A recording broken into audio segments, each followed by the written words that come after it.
Queridos, a paz do Senhor, chegamos ao final de mais um trimestre. Quero aqui agradecer a todos os professores, os alunos que estiveram conosco buscando o conhecimento da Palavra de Deus. E através da Palavra de Deus, Deus tem assim nos fortalecido, nos alimentado através da sua Palavra. Esperamos vocês no próximo trimestre da nossa lição. Mas nesse último trimestre, essa última aula do trimestre, nós trataremos da vigilância que o povo de Deus deve praticar no decorrer dessa jornada. Após discorrermos a respeito de tudo que ocorreu com os dois principais líderes, Esdras e Neemias, e falar sobre o povo de Deus pós-exílio, nós tratamos das ciladas do inimigo e da oposição ao povo de Deus. Agora é interessante que possamos encerrar esse trimestre tratando da vigilância que o povo de Deus deve praticar ao longo da jornada. Vamos estar vendo o título da nossa lição, logo após o texto áureo e a verdade prática. Título da lição: A vigilância conserva pura a igreja. Texto áureo: E as coisas que vos digo, digo-as a todos, vigiai. Marcos capítulo 13, versículo 37. Verdade prática: através da vigilância, a igreja se manterá pura e não se afastará do modelo traçado por Cristo, rejeitando assim as inovações e o mundanismo dos nossos dias. Vamos estar vendo agora a leitura bíblica em classe, que está baseada no livro de Mateus, capítulo 25, versículo do 1 ao 13. Mateus 25. Então o reino dos céus será semelhante a 10 virgens que, tomando as suas lâmpadas, saíram a encontrar-se com o noivo. 5 dentre elas eram nécias e 5 prudentes. As nécias, ao tomarem as suas lâmpadas, não levaram azeite consigo. No entanto, as prudentes, além das lâmpadas, levaram azeite nas vasilhas. E tardando o noivo, foram todas tomadas de sono e adormeceram. Mas à meia-noite ouviu-se um grito: Eis o noivo! Saí ao seu encontro! Então se levantaram todas aquelas virgens e prepararam as suas lâmpadas. E as nécias disseram às prudentes: Dai-nos do vosso azeite, porque as nossas lâmpadas estão se apagando. Mas as prudentes responderam: Não, para que não nos falte a nós e a vós outras. Ide antes aos que o vendem e comprai-o. E saindo elas para comprar, chegou o noivo. E as que estavam apercebidas entraram com ele para as bodas e fechou-se a porta. Mais tarde chegaram as virgens nécias clamando: Senhor, Senhor, abre-nos a porta! Mas ele respondeu: Em verdade vos digo que não vos conheço. Vigiai, pois porque não sabeis o dia nem a hora. O primeiro tópico da nossa lição tem como título A Meia-Noite, o dia que já passou. A meia-noite exatamente, quando o dia está finalizando, definitivamente tudo que nele aconteceu pertence ao passado. É o dia anterior, ou é o tempo anterior. Esse é o sentido da expressão a meia-noite. Simboliza a última hora. Ela nos fala de um dia, de um período de tempo que está terminando. Do ponto de vista bíblico, é o período de tempo que está para terminar. É a dispensação da igreja, é o momento que Jesus virá arrebatar o seu povo, a sua igreja fiel. Esse é o período onde haverá terminado definitivamente o tempo da graça. Vivemos nos últimos momentos da igreja aqui na terra. Nós vemos que essa lição está baseada na parábola das 10 virgens e Jesus compara o reino do céu como uma festa de casamento. Primeiro vem o compromisso da noiva para com o noivo, que era um contrato entre as partes. Em seguida, o noivado. Jesus já veio para o noivado. Era quando o noivo vinha à cerimônia feita na casa da noiva. Quando as promessas eram feitas pelas partes diante de testemunhas. Já no casamento, o noivo, acompanhado de seus amigos, buscam a noiva e a levava em cortejo para a sua casa para realizar a festa do casamento. As amigas da noiva iam até a casa dela para aguardar a chegada do noivo. Aí se dava o início de uma procissão da casa da noiva até a casa do noivo, onde era realizado o casamento, iniciando assim as bodas ou festa do casamento. Provavelmente, essa cena retratada condiz com essa parábola. É a cena que pode retratar essa parábola das 10 virgens. O segundo ponto, ou segundo tópico, diz assim: meia-noite, início de um novo dia. Esse fato diz respeito ao mundo inteiro, né? Aproxima-se um momento exato, que é a meia-noite, quando um novo dia vai raiar. E aí, que dia será esse?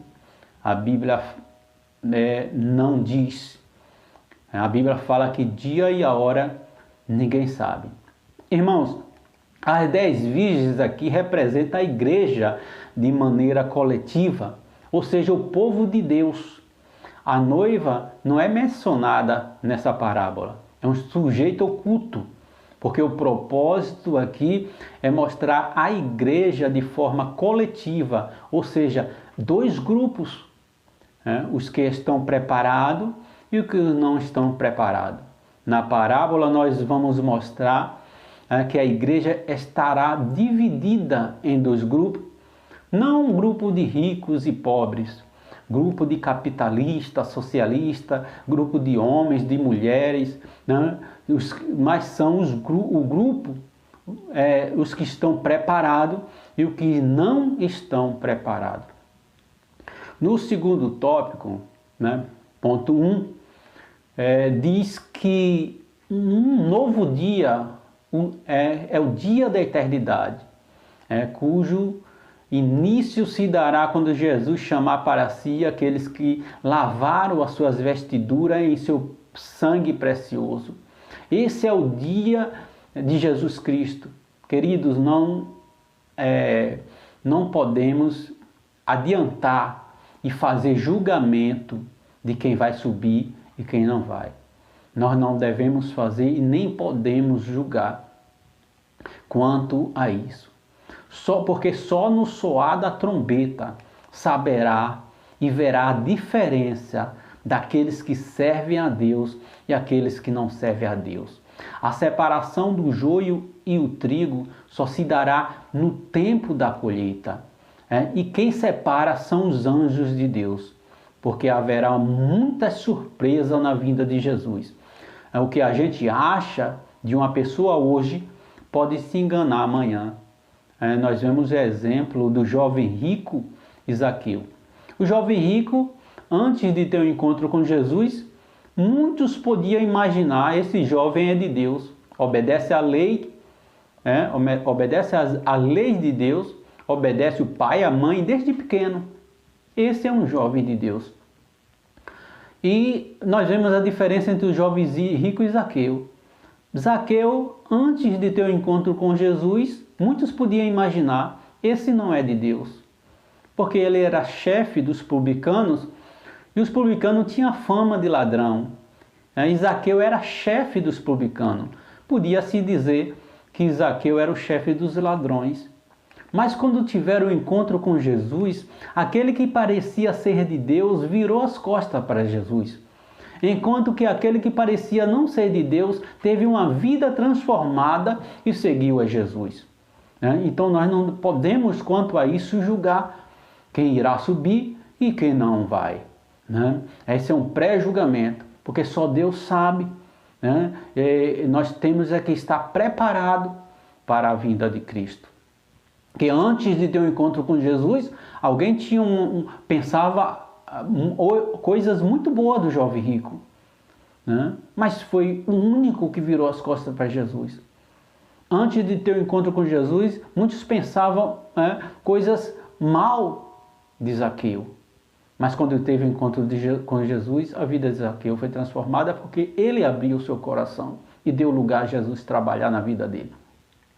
O segundo ponto do segundo tópico diz que Jesus leva a noiva, né? E começará o dia assim da ira do Cordeiro para os que ficarem nesse mundo.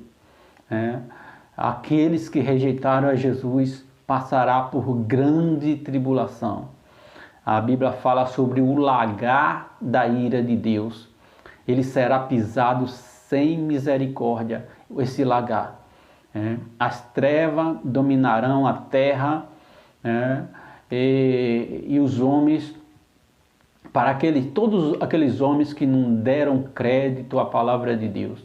Começará assim o dia da vingança, o dia da ira de Deus será executada sobre toda a terra. No terceiro tópico nós vemos que tem como título Meia-noite, a hora de trevas. Para o povo de Deus, familiarizado com as escrituras, nada parece estranho, porque tudo foi dito, tudo está escrito. Para o povo de Deus isso não é de admirar, porque a gente já está aguardando quando nós vemos falar sobre as trevas, angústias das nações e as dificuldades, pois sabemos que a Bíblia anuncia a vinda de Cristo a toda a igreja, a todo mundo, não só a igreja, mas muitos estão desapercebidos. Quando falamos das 10 virgens, estamos falando sobre 2 grupos que tinham azeite. Contudo, a diferença é que um grupo não levava reserva desse azeite. O azeite simboliza a presença do Espírito Santo, que é representado também nessa parábola pela prudência, a santidade e a vigilância. O ponto 1 do terceiro tópico, as virgens loucas, representa os crentes não salvos, sem prudência, que não vigia. Ela sabe aonde comprar o azeite, tinha o dinheiro, mas foram negligentes, esperaram para comprar na última hora. A Bíblia fala de tempos difíceis, quando o homem em particular será atormentado por tentações de todas as espécies e precisamos estar preparados quando chegar a última hora. A última hora já está se aproximando. Quando a parábola fala sobre a meia-noite, não significa que Jesus virá à meia-noite, pois o dia e a hora ninguém sabe. Nós imaginemos o fuso horário. Aqui no Brasil é meia-noite. No Japão, na mesma hora, é meio-dia. Como Deus é sábio, não revelando nem o dia nem a hora para que nós possamos ter a responsabilidade de estarmos sempre em vigilância. Então, quando a Bíblia fala que eis que vem o noivo à meia-noite, é uma parábola que significa a última hora da vinda de Cristo. Então, o último momento, a hora final. Então, quando fala que ele vem à meia-noite, não está falando que o dia e a hora, não está falando a hora, mas está falando da última hora, o último momento da vinda de Cristo. Meia-noite é símbolo da última hora. O quarto tópico, nós vemos que diz assim: meia-noite, a vinda do noivo. Queridos, durante milênios, os salvos cantaram e falaram da segunda vinda de Jesus.